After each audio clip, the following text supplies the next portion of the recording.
آپ فرماتے ہیں کیا کل میرے پاس یہ بادشاہت تھی، آج یہ مقام اور مرتبہ میرے پاس ہے کہ میں کائنات میں سے جس کو جو حکم دوں وہ میرا حکم بجا لاتا ہے۔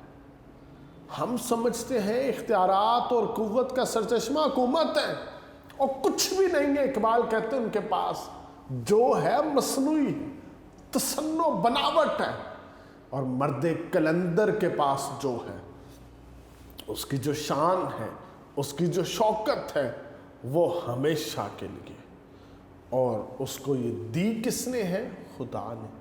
اور خدا نے جب کسی کو اختیار دیے ہوں تو وہ پورے اختیار دیتا ہے، اس کو پھر بے اختیار نہیں رکھتا۔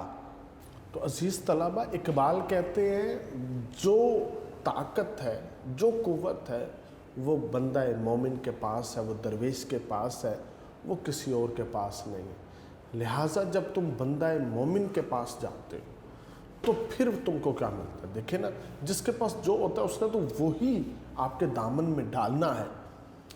تخت و تاج والوں کے پاس جو ہے وہ ڈالیں گے، اور لشکر و سپاہ والوں کے پاس جو ہے آپ کے دامن سے میں وہ ڈالیں گے۔ مرد فقیر کے پاس کیا ہے؟ اس کے پاس تو بیٹا خدا ہے۔ وہ ایک ہاتھ آپ کے ہاتھ میں وہ پکڑے گا، اور اپنے دوسرے ہاتھ سے اس کے وہ خدا کا ہاتھ تھامیں گے، اور یوں آپ کا ہاتھ وہ خدا کے ہاتھ میں دے دے گا، اور پھر آپ خدا کے قرب میں چلے جائیں۔ اگر جس کو یہ مقام نہ ملے، کم از کم اسے وہ مرد فقیر وہ برج مل جاتا ہے جو ایک طرف آپ کو اور ایک طرف خدا کو آپس میں جوڑ کے رکھتا ہے۔ تو لہٰذا مرد فقیر کے پاس جاؤ گے تو تمہیں خدا ملے گا، اور جس کو خدا مل جائے اسے پوری کائنات، پوری خدائیت مل جاتی ہے۔ علامہ اقبال رحمۃ اللہ علیہ اپنی دوسری غزل کے دوسرے شعر میں کہتے ہیں صنم کدا ہے جہاں اور مرد حق ہے خلیل، کہ جدھر جدھر صنم کدا ہوگا نا، بتوں کی پوجا کرنے والی وہ جگہ، وہیں پر مرد حق بھی ہوگا، وہیں پر مرد خلیل بھی ہوگا، وہیں پر یہاں پہ جو حضرت عیسیٰ جو ٹھیک ہے حضرت ابراہیم خلیل اللہ، ٹھیک ہے حضرت ابراہیم خلیل اللہ کا جو واقعہ ہے نا، وہ یہاں پہ ذکر کر دیا گیا ہے، وہ یہاں پہ بتایا گیا ہے کہ حضرت ابراہیم خلیل اللہ نے کیا کیا تھا، اپنا مرد حق کا کردار نبھایا تھا۔ صنم کدا تھا نا وہاں پہ، ایک دن سارے میلے میں گئے، آپ صنم کدے میں داخل ہوئے، سارے بتوں کو توڑ دیا، سارے وہ مٹھائیاں اٹھائیں اور وہ بڑے بت کے سامنے رکھ دی، کلہاڑا بھی اس کے کندھے پہ رکھ دیا۔ جب وہ لوگ میلے سے واپس آئے تو انہوں نے دیکھا اپنے صنم کدا کا حشر نشر، سب نے کہا یہ کام ابراہیم کے علاوہ کوئی اور نہیں کر سکتا۔ معروف ہوتا ہے مرد حق کا کردار۔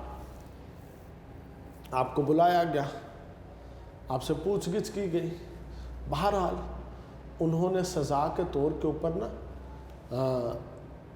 ایک کنویں میں آگ جلائی، اور وہ اتنی زیادہ آگ جلائی، اتنی زیادہ آگ بھڑکائی کہ وہاں پر اب جو تھا کنویں کے قریب کوئی نہیں جا سکتا تھا۔ جو کنویں کے قریب جاتا نا اگر آپ کو پھینکنے کے لیے بھی اس کنویں میں، تو وہ اس نے بھی جل جانا تھا، اتنی تیز آگ۔ منجنیق رکھی، منجنیق میں پھر پتھر رکھ کر انہوں نے نشانے سیٹ کیے، پھر حضرت ابراہیم کو پھینکا، اور جب آپ کنویں اور منجنیق کے درمیان میں ہوا میں جبریل امین آتے ہیں، کہتے ہیں کہ اپنے رب سے ذرا دعا تو کریں، تو یہ مرد حق، یہ مرد خلیل کہتا ہے میرا خدا جانتا ہے کہ اس کا خلیل کس حال میں ہے، کہنے کی ضرورت نہیں۔ اللہ رب العزت جبریل امین کو حکم دیتے جنتی تخت لا اور میرے خلیل کے کنویں میں گرنے سے پہلے بچھا دے، اور جب حضرت ابراہیم کنویں میں جلوہ گر ہوتے ہیں تو آگ آپ کے لیے گلزار ہو جاتی ہے، آپ اس سے باہر نکلتے ہیں اور سیدھے ان کے سامنے کھڑے ہو جاتے ہیں، بھاگتے نہیں ہیں، اور مرد حق کا نا سامنے سینہ تان کے ان کے سامنے کھڑے۔ تو اقبال کہتے ہیں جدھر جدھر صنم کدا ہے ان کے سامنے مرد حق ضرور ہے، کیونکہ یہ نقطہ وہ ہے کہ پوشیدہ لا الہ میں ہے۔ یہ نقطہ کدھر پوشیدہ ہے؟ لا الہ میں۔ کہاں پوشیدہ ہے؟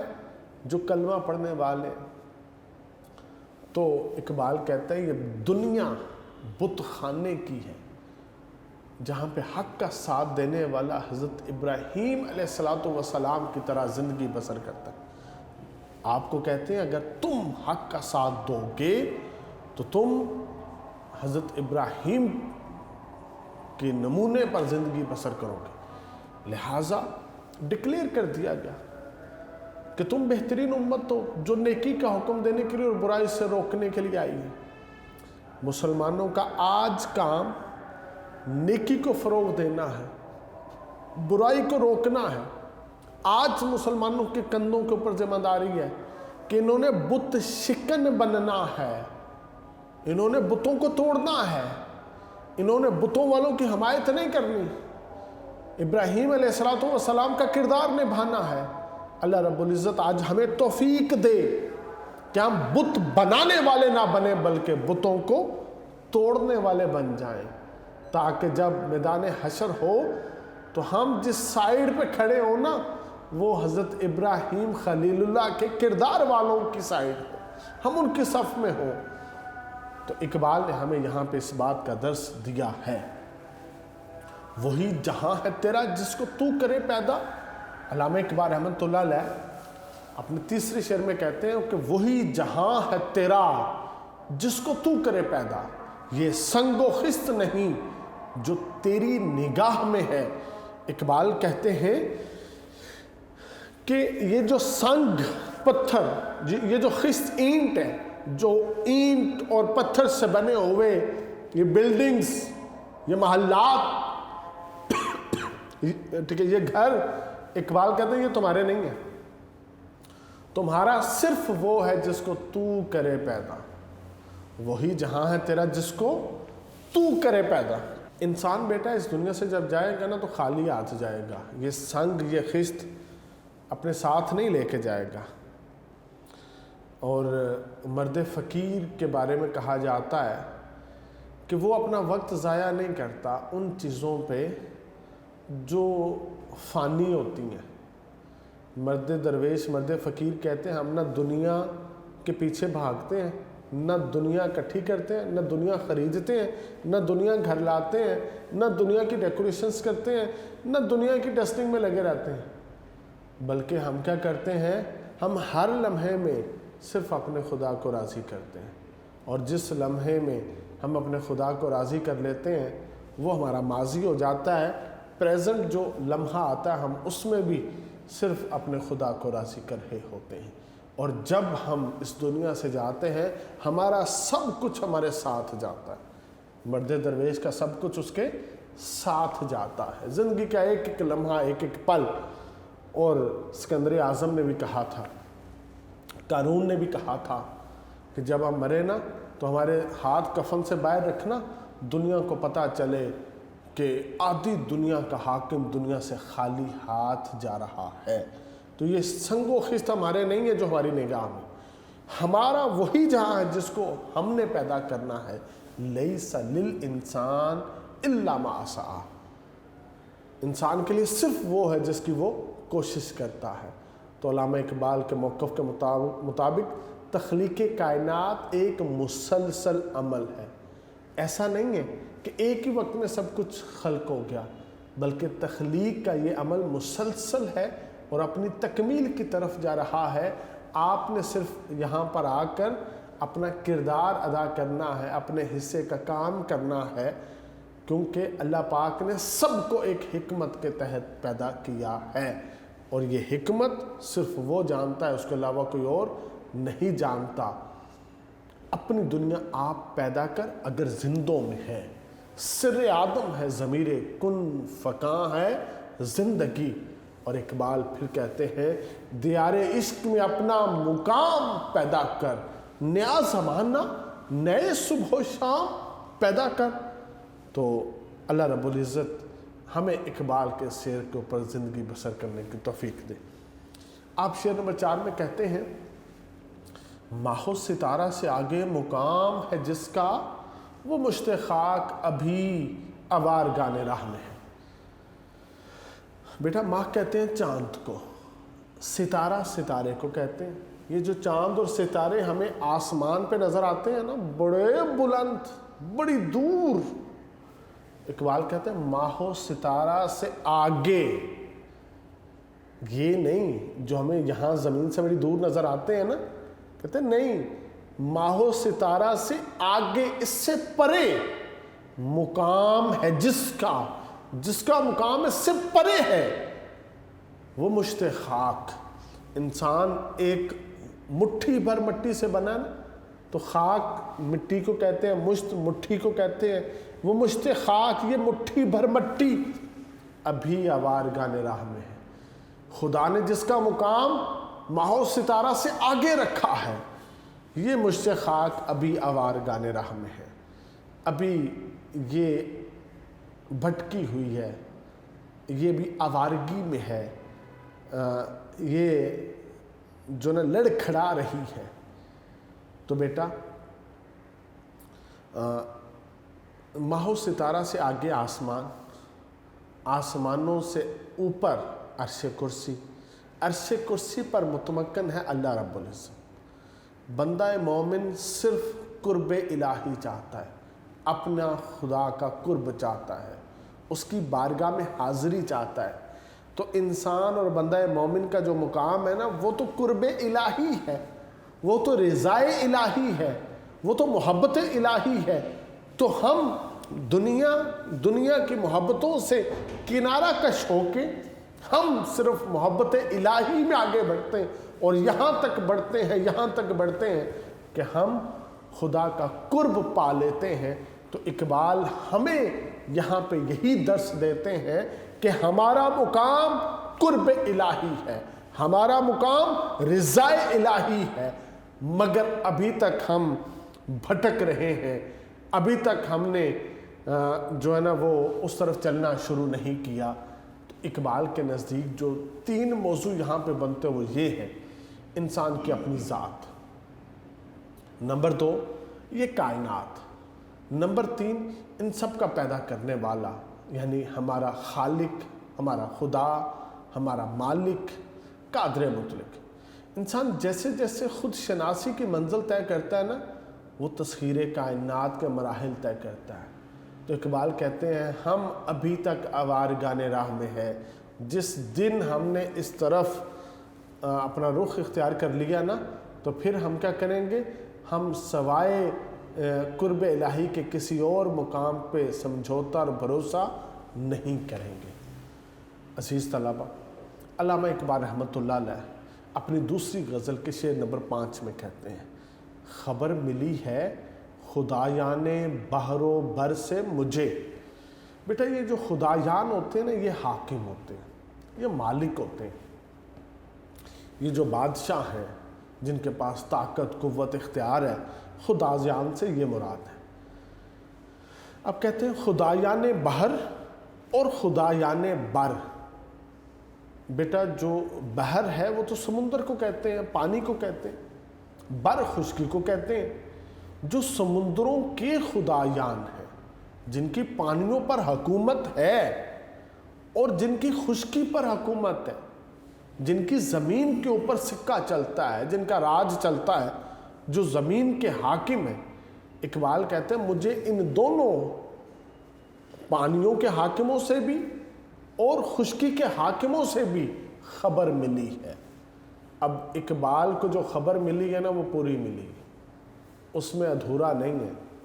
ہم شاید ایک دوسروں کو جو خبریں دیتے ہیں نا، اس میں جھوٹ ہو سکتا ہے، اس میں ہماری ذاتی غرض و غایت ہو سکتی ہے۔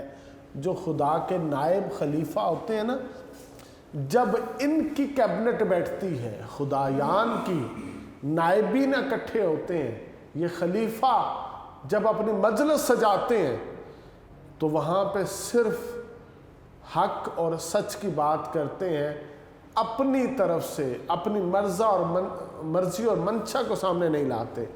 تو کہتے ہیں خبر ملی ہے مجھے ان خدایان سے اور مکمل خبر، مجھے ان عارفوں نے پوری خبر دی، مجھے ان اللہ والوں نے پوری خبر دے دی ہے، مجھے خدا کے نائبین نے ساری خبر دی. کیا وہ خبر یہ ہے فرنگ، انگریز، کرسچنز راہ گزرے سیلے بے پناہ میں ہیں. جو انگریز ہے، فرنگ ہے، وہ ایسی راہ گزر پر ہے، وہ ایسی راہ گزر پر ہے جس پر سیلاب آنے والا ہے. سیل فارسی میں سیلاب کو کہتے ہیں. سیلے بے پناہ اور اتنا بڑا سیلاب آنے والا ہے. لہذا تم انگریز کی راہ کو چھوڑ دو تاکہ تم سیلاب سے، اس بڑے طوفان سے دور ہو جاؤ. تم ظاہری طور پر بھی انگریز سے دور چلے جاؤ، تم فکری طور پر بھی انگریز سے دور چلے جاؤ، تاکہ تم اس سیلاب کی، اس طوفان کی زد سے اپنے آپ کو محفوظ رکھ سکو. عزیز طلبہ، حضرت نوح علیہ السلام کے زمانے میں طوفان آیا. قرآن پاک اس کو طوفان نوح کہتا ہے. اور اللہ پاک نے اس وقت آپ کو حکم دیا کشتی بناؤ، اور کہا کہ اب ایک ایک جو جوڑا ہے نا چرند اور پرند کا، اس کو اس پہ سوار کر لو، اور اپنے لوگوں میں سے بھی جو آپ کی بات مانتے ہیں انہیں کہو کہ میری کشتی پہ سوار ہو جاؤ. جو آپ کی کشتی میں سوار ہوگا وہ طوفان سے بچے گا، جو نہیں سوار ہوگا وہ طوفان میں آئے. آپ کا بیٹا بھی آپ کی کشتی پہ سوار نہیں ہوا تو سیلے بے پناہ نے اس کا لحاظ نہیں کیا کہ یہ نوح کا بیٹا ہے، اس کے ساتھ بھی وہی ہوا جو سب کے ساتھ ہوا. لہٰذا اقبال یہاں پہ آج کے دور میں ہمیں کہتے ہیں کہ بھائی تم انگریز سے دور ہو جاؤ، اسے خود سیلاب کی موجوں کا، طوفان کی زد کا سامنا کرنے دو. تم نوح کے بیٹے کی طرح ان کے ساتھ شامل ہو کے نا جو نا یہ طوفان کے لقم اجل نہ بن جاؤ، ان سے دور ہو جاؤ. آج ہم اگر مشرقی روایات کو اپناتے ہیں، آج ہم اگر اسلامی فلسفے کو اڈاپٹ کرتے ہیں، ہم اس دنیا میں بھی کامیاب، ہم آخرت میں بھی کامیاب. اگر ہم نے ذرہ برابر اس سے کنارہ کشی اختیار کی تو ہم فرنگ کی راہ پہ چلیں گے، اور جو فرنگ کی راہ پہ چلے گا وہ جدھر ہوگا یہ سیلے بے پناہ کو اسے سامنا کرنا ہوگا. فرنگ کی تہذیب، فرنگ کا ثقافت، فرنگ کی کلچر، فرنگ کی معیشت، فرنگ کی بود و باش، فرنگ کی ایجوکیشن، فرنگ کا سارا سسٹم جس کو اچھا لگتا ہے وہ اس طوفان کی زد کا سامنا کرے گا، وہ ضرور ہلاک ہوگا. اقبال تمہیں آج کہتے ہیں کہ پورے اسلام میں داخل ہو جاؤ، پورے مشرقی روایات کے امین بن جاؤ، تم کامیاب ہو جاؤ گے دنیا میں بھی اور آخرت میں بھی. یعنی اقبال کے نزدیک کامیابی کا فلسفہ اپنی تہذیب کو انگریز سے دور لے جانا ہے. اگر تم ایسا نہ کر سکے تو جس جگہ پہ تم نے آشیانہ بنایا ہے نا وہ ناپائیدار ہے. تمہاری تہذیب اپنے خنجر سے آپ ہی خودکشی کرے گی، کیونکہ جو شاخ نازک پہ آشیانہ بنے گا ناپائیدار ہوگا. پھر اکبر الہ آبادی کہتے دونوں ہی مر رہے ہیں، دونوں کا حشر ہوگا. نیٹو جو ہے تو پھر کیا، انگریز ہے تو پھر کیا، ان کا حشر ہوگا. عزیز طلبہ، علامہ اقبال رحمۃ اللہ علیہ اپنی دوسری غزل کے شعر نمبر 6 میں کہتے ہیں تلاش اس کی فضاؤں میں کر نصیب اپنا. خدا کی فضاؤں میں اپنے نصیب کو اقبال کہتے ہیں تلاش کرو. جہان تازہ میری آہ صبح گاہ میں ہے، نیا جہان تازہ جہان کدھر ہے؟ اقبال کہتے ہیں میری آہ میں ہے. کہاں پہ ہے؟ جب ہم خدا کی بارگاہ میں گڑ گڑاتے ہیں نا، روتے ہیں نا، اس کی بارگاہ میں اپنے آنسو پیش کرتے ہیں، اور کون سے آنسو؟ صبح گاہ، جس وقت صبح طلوع ہو رہی ہو، جس وقت فجر ہو رہی ہو، اور تم جو ہے نا وہ مصلی پہ خدا کی بارگاہ میں حاضر ہو اور اس کی بارگاہ میں تم گڑ گڑا رہے ہو، تو اقبال کہتے ہیں وہاں پہ جہان تازہ ہے۔ وہاں پہ کیا ہے؟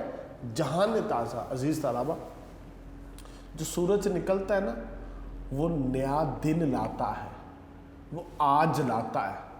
تو اقبال یہاں پہ ہمیں کہتے ہیں جہان تازہ جب تمہارا طلوع ہو نا، تو تم نے خدا کی بارگاہ میں پیش ہونا ہے۔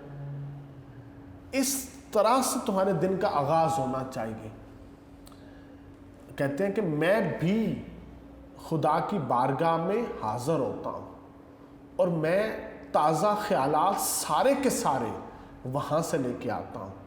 میں خدا کی بارگاہ سے جہان تازہ لاتا ہوں، میں خدا کی بارگاہ سے جو نئے آئیڈیاز ہیں، نیا ویژن ہے، نیا فلسفہ ہے، وہ لے کے آتا ہوں اور میں قوم کو دیتا ہوں۔ تم سب بھی آہ سحر گاہی کو اڈاپٹ کرو، یہ بہت بڑی اہمیت کی حامل ہے، اور تمہیں سب کچھ خدا سے ملے گا، اور جو وہ دے گا اس کا کسی کے پاس توڑ نہیں ہے۔ قائد اعظم رحمۃ اللہ علیہ نا بیمار ہیں، بوڑھے ہیں، اور ڈاکٹر نے کہہ دیا ہے کہ آپ بیماری کی آخری سٹیج کے اوپر ہیں، اور قائد نے کہا اگر تم چاہتے ہو نا پاکستان بن جائے تو یہ خبر میرے اور تمہارے درمیان رہنا چاہیے، کسی تیسرے کو اس کا علم نہ ہو۔ تو یہ بوڑھا اور بیمار قائد اعظم، آپ کا جو خادم ہے نا وہ کہتا ہے کہ آپ کے کمرے سے نا آدھی رات کے بعد چلنے کی، کھڑاؤں کی آواز آتی۔ وہ جو آپ فرسٹ فلور پہ رہتے تھے، ووڈ کی چھت تھی، جو کھڑائیں ہیں وہ بھی چپل جو ووڈ کی بنی ہوتی ہے، تو وہ چلنے کی آواز آتی۔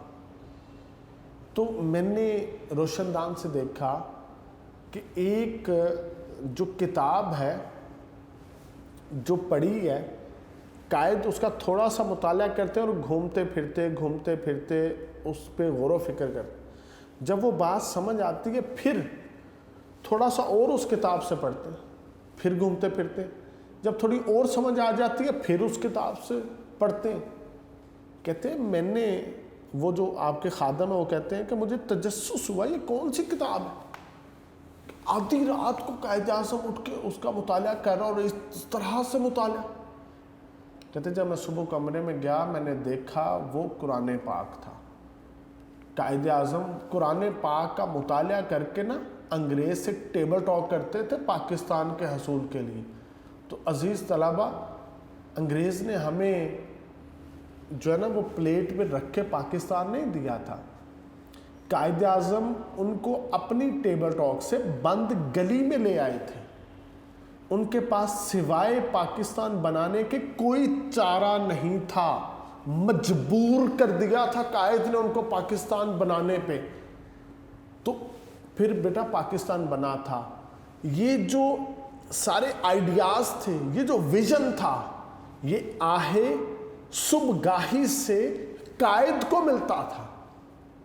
اگر قائد اس دور میں جہان تازہ لے سکتے ہیں، اگر اقبال اس دور میں جہان تازہ خدا سے لے سکتے ہیں، تو آج کا مسلمان بھی جہان تازہ صرف خدا سے اور سحری کے وقت آہ صبح گاہ میں لے سکتا ہے۔ جو آہ صبح گاہ میں جو سو رہا ہوگا اس کے پاس سب کچھ ہو سکتا ہے، جہان تازہ نہیں ہو سکتا، کیونکہ فلسفہ دے دیا من طلب العلا ساحر لیالی، تم میں سے جو بلندی چاہتا ہے، جو عزت چاہتا ہے، جو مقام مرتبہ چاہتا ہے، وہ رات کو جاگا کرے۔ تو عزیز طلبہ، علامہ اقبال رحمۃ اللہ علیہ نے اپنے اس چھٹے شعر میں ہمیں یہ دس دیا اور کہا جوانوں کو میری آہ سحر دے، پھر ان شہین بچوں کو بالوں پر دے۔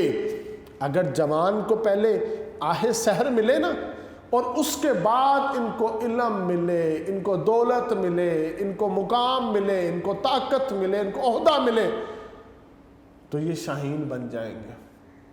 اگر سحرگاہی کے بغیر ان کو سب کچھ مل گیا، یہ شاہین نہیں بنیں گے، یہ کرگس بن جائیں گے۔ اس لیے ہم نے کرگس نہیں بننا، ہم نے اسلام کے فلسفے پہ چل کر ہم نے شاہین بننا ہے۔ عزیز طلبہ، علامہ اقبال اپنی دوسری غزل کے آخری شعر میں کہتے ہیں، میرے کدو کو غنیمت سمجھ کے بعد آئے نہ مدرسے میں ہے باقی نہ خانقاہ۔ بیٹا یہ بڑا جو ہے نا، یہ جو کدو کا لفظ ہے، جو ایک فقیر کے پاس جو پیالہ ہوتا ہے نا، اس کو کہتے ہیں۔ اسی میں جو کوئی اس کو دے اس میں ہوتا ہے، اس کا سب کچھ اسی میں ہوتا ہے۔ تو اقبال کہتے ہیں میرے کدو کو غنیمت سمجھ، کیا سمجھنا ہے؟ غنیمت۔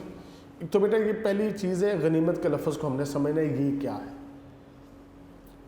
مثال کے طور پہ میں مثال دیتا ہوں، آپ کی والدہ وہ کہیں 2 دن کے لیے وہ کہیں چلی جائیں، اور آپ کا کھانا بنا کے فریج میں رکھ لیں 2 دن کا، آج دوسرا دن ہے، آپ کو بھوک لگی ہے، آپ کا وہ کھانا جو 2 دن پہلے کا بنا کے فریج میں رکھا تھا وہ آپ کے لیے غنیمت ہے۔ کھانا ہے کھاؤ، نہیں کھانا تو بھوکے رہو۔ تو اقبال کہتے ہیں میرے کدو کو غنیمت سمجھ، کیا سمجھنا؟ غنیمت یہی ہے، اس کے علاوہ اور کچھ نہیں ہے۔ اگر کھانا ہے تو یہی کھانا ہے، نہیں تو بھوکے رہو۔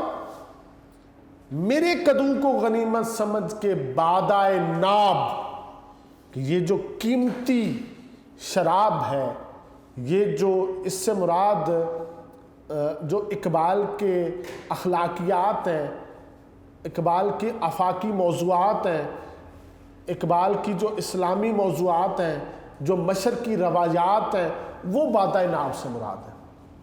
کہتے ہیں یہ ساری کی ساری چیزیں آج مدرسے کے پاس نہیں ہیں۔ ہم جاتے ہیں نا مدرسوں میں، اسکول میں، کالج میں، یونیورسٹی میں، کہ ہم وہاں سے اخلاقیات سیکھیں، تو آج کا بچہ تو اخلاقیات نہیں سیکھ رہا۔ اسکول کالج یونیورسٹیز والے اخلاقیات تو خراب کرتے ہیں، یہیں پر تو آج ساری برائیاں پنپ رہی ہیں۔ تو اس لیے اقبال نے کہہ دیا مدرسے میں نہیں ہے، اور خانقاہوں میں بھی جہاں پہ درویش بیٹھا ہوتا ہے، آج کہتے ہیں اس کے پاس بھی نہیں ہے، کیونکہ وہ درویش بھی دنیا کے پیچھے بھاگ رہا ہے۔ جو درویش ہیں، لباس درویشی کا نا، وہ تو سیاست بھی کھیل رہے ہیں، عہدے بھی لے رہے ہیں، مرتبے بھی لے رہے ہیں، اور وہ سارے معاملے۔ تو اقبال کہتے ہیں آج یہ جو چیز ہے، یہ جو اسلامی تہذیب و تمدن ہے، یہ جو خودی ہے، یہ جو تزکیہ نفس ہے، یہ جو اطاعت الہی ہے، یہ جو ضبط نفس ہے، آج تمہیں اگر ملے گا تو میرے کلام سے ملے گا، میرے اشعار سے ملے گا، میری فکر سے ملے گا، باقی ہر جگہ سے یہ ختم ہو چکی ہے۔ تو اقبال نے بیٹا ہمیں یہاں پہ اس بات کا درس دیا ہے کہ تم دنیاوی شہرت اور ناموری کے طلبگار مت بنو، تم معرفت الہی کے، تم محبت الہی کے، تم علمیت کے، انسانیت کے علم بردار بننا ہے۔ تو میرے اشعار کو سمجھو اور قدر کرو۔